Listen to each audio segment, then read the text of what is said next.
Hello and welcome to another video. So today we're taking a look at what I'm going to be calling a Destroyer Dragon deck. So mainly focusing on AoE effects. I would have called it AoE Dragon, but I think we need something a little flashier, and Destroyer Dragon I think fits this deck really nicely. So I've put this deck together mostly to counter Daria. Unfortunately I haven't been able to fight a Daria yet.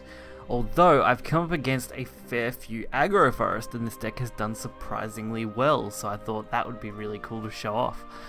Other than that, we also have a dirt rune which we'll check out, and that will be pretty much the main meat of the video. Otherwise, we can take a quick look at this deck. We're running 3 Blazing Breath because that 2 damage for 1 cost, really good against early game stuff, especially against things like Daria and Forest, where you're clearing out their super early drops really easily. Dragon Summoner, great turn 2, pulls any of your dragon cards. Honestly, it's mainly a tutor, it pulls something from your deck. Early game, late game, any of these cards are going to be really nice. I mean, we're only running removal basically, and I'm pretty sure since this only pulls a Dragoncraft follower, we're only pulling Dragoon Scyther,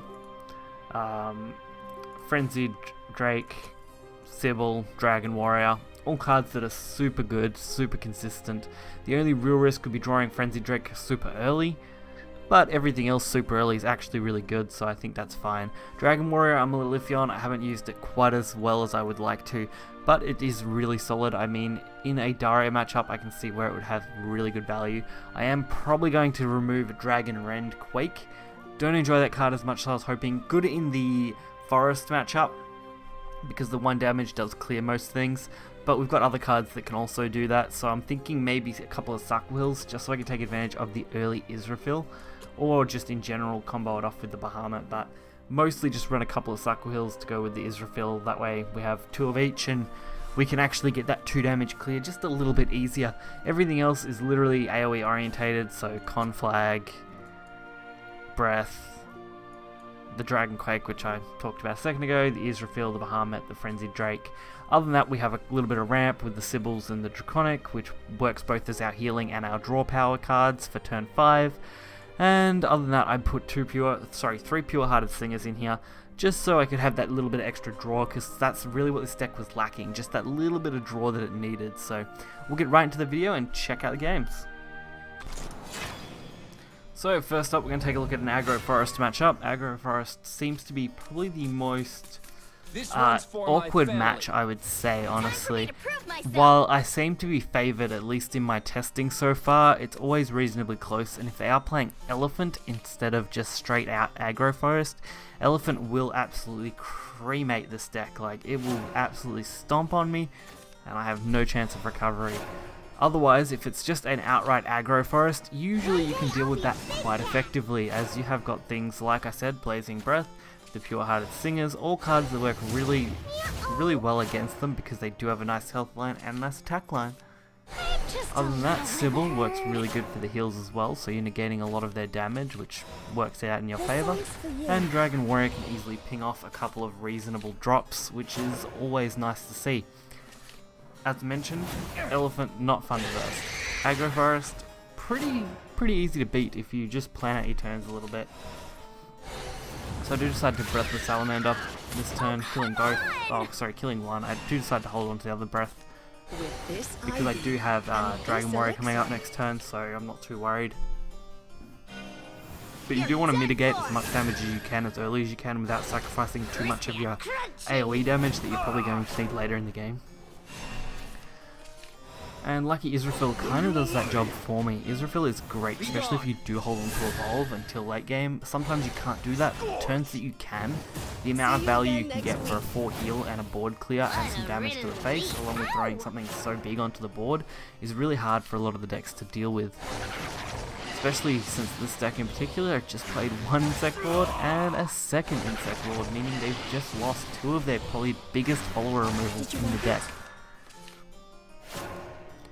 Not so lucky for me, I don't really have a decent way to get rid of this, although Sybil is going to counteract damage, which works out in my favour.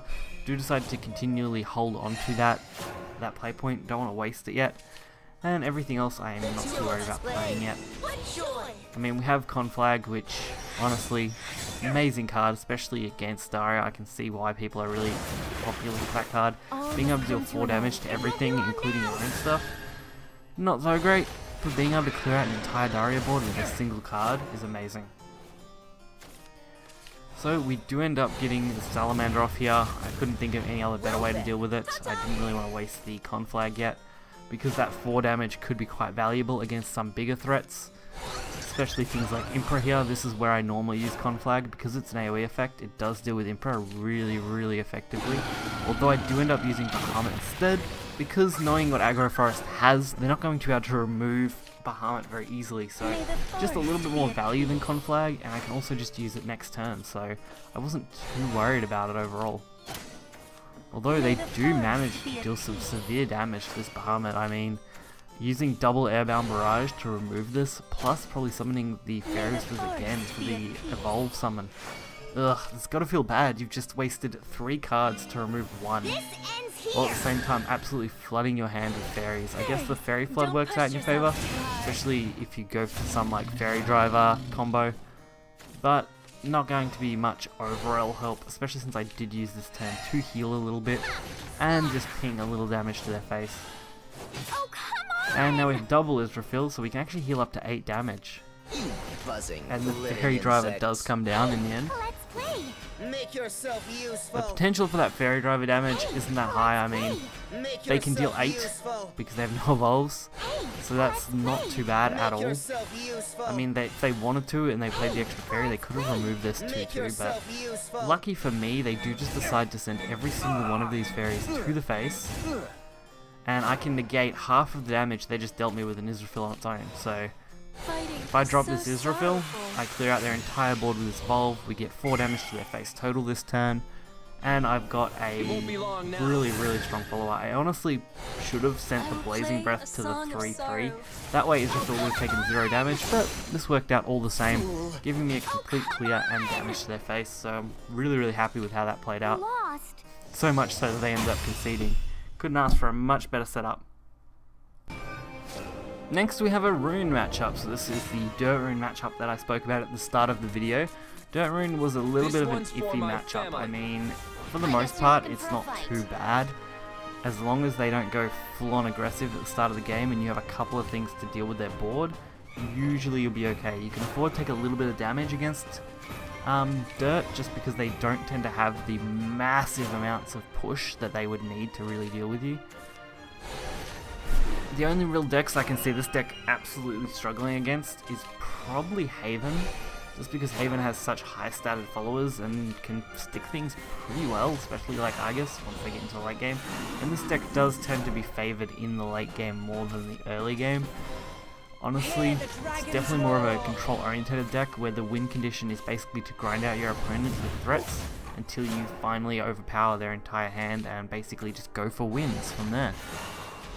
It's not a bad strategy and it works out in my favour. I just wish I had a little bit more testing on Daria for you guys. Maybe in a week's time or so, and I've played this deck a little bit more, I'll be able to come back to it, bring a fresh perspective. This is one of the few decks that I actually built from the ground up myself. Most of the time I'm usually editing decks that I found online, or just, you know, throwing together old styled decks and just modifying those slightly. Whereas this one was something I'd worked on in the past, an AoE Dragon variant, but more focused towards what I wanted. So they did manage to clear out one of my Dragon Warriors. Luckily we do have a second one, which is why I threw out the first one. Using this one I can use Defect, kill it, have a 4-5, really good board, forces some more removal. Couldn't ask for a better situation really. Although our hand is a little lacking, Draconic Fervor should be able to fix that. Adding that heal, not really relevant right now, and giving us some draw power, always pretty good. But we do end up with Sybil, which is just that little bit better than playing the Fervor right now. Fervor will be better when we actually need the heal. Sybil here will just give us the ramp, and then put a pretty good body on board and allow me to deal some damage. So I think that was definitely the better option to go with this turn.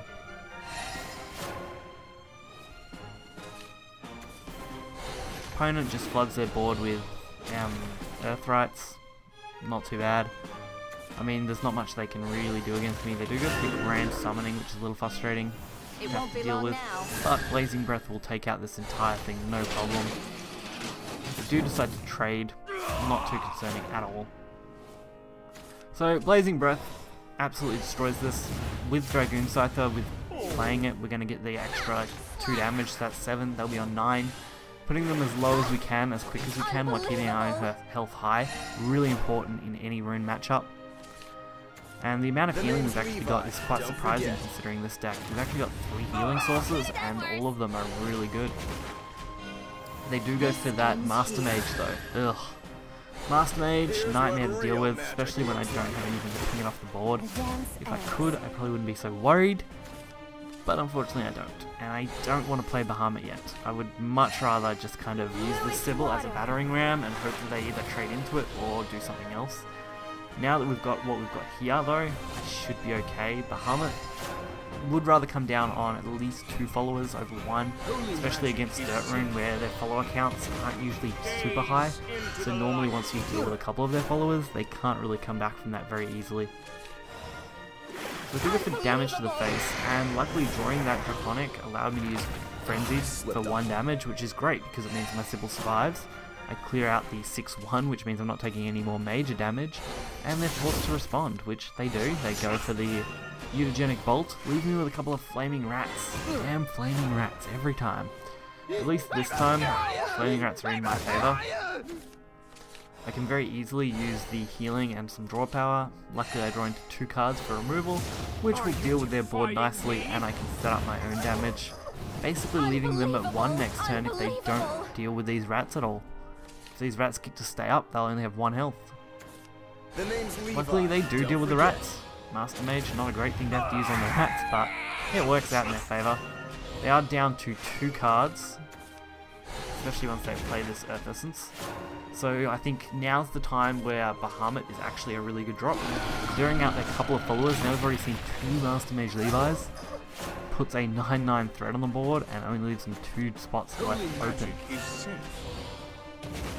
Even worse for them, they literally just filled their board up. Lucky they had Mutagenic, otherwise I would have just rolled them with Bahamut. But really, this probably isn't going to help them as much as they want. I drop Israfil mainly for the healing and just to put a big threat on board. I don't feel the need to draw or play anything smaller, because with only 2 cards in their hand now, how do you deal with an Israfil? You just don't. You concede like they did. So I had a lot of fun playing this deck. Surprisingly, it's done quite well. Again, I'd probably swap out the Dragon Rends for Sakwa Hills. It's just something that I've been debating on doing, and I might try and find something a little better than Dragon Warrior to run in this deck, but Dragon Warrior is still pretty okay. It's definitely not a bad card, definitely not a good card. I'd put it definitely in the average bracket. But overall, great fun deck. You'll find the deck list in the description below. I hope you guys did enjoy the video. Hit that like button, subscribe, and I'll catch you guys next time. See ya.